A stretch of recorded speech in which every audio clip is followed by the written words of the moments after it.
வணக்கம். என்னுடைய பெயர் தேன்மொழி. நான் வந்து தஞ்சுமலைம்லேருந்து வரேன். நான் வந்து சுதர்சன ரெச்சை போட்டிருக்கேன். நான் போட்டு இதோட ஒரு 3 வருஷம் ஆகப்போகுது. அதுக்கு முன்னுக்கு ரெச்சை போடுறதுக்கு முன்னுக்கு வந்து நான் வந்து ஒரு 1 இயருக்கு வந்து என்சைட்டி மருந்து எடுத்துக்கிட்டு இருந்தேன். எனக்கு வந்து இந்த பேனிக் அட்டாக், என்சைட்டி அந்த மாதிரிலாம் வரும்.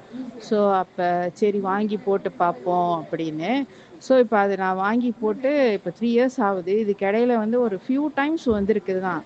ஆனால் வந்து சிவியராக இல்லாமல் லைட்டாக வந்திருக்கு. ஸோ நிறைய சேஞ்சஸ் இருக்குது. அதனால் முந்தி வந்து தனியாக இருக்க முடியாது, போக முடியாது. அதெல்லாம் எனக்கு ரொம்ப ப்ராப்ளமேட்டிக்காக இருக்கும். பயம் இருந்துக்கிட்டே இருக்கும். மருந்து சாப்பிட்டுக்கிட்டே இருக்கணும் எனக்கு. ஸோ இப்போ மருந்தெல்லாம் நிப்பாட்டிட்டு நார்மலாக இருக்குது. ஸோ அந்த எனக்கு நடந்த மாற்றத்தை வச்சு என் ஃப்ரெண்டு வாங்கி போட்டிருக்கிறாங்க. இப்போ என் பையனுக்கு வந்து தன்வந்தி ரச்சை வாங்கி போடுறேன். ஸோ இதுக்கப்புறம் என் ஹஸ்பண்ட் போடுறதுக்கு இருக்கிறோம். ஸோ இது போடுறதுனால நிறைய சேஞ்சஸ் இருக்குது. நம்ம பார்த்துருக்கோம். அதனால் நம்ம ரிப்பீட்டாக அதை வாங்குகிறோம். தேங்க்யூ.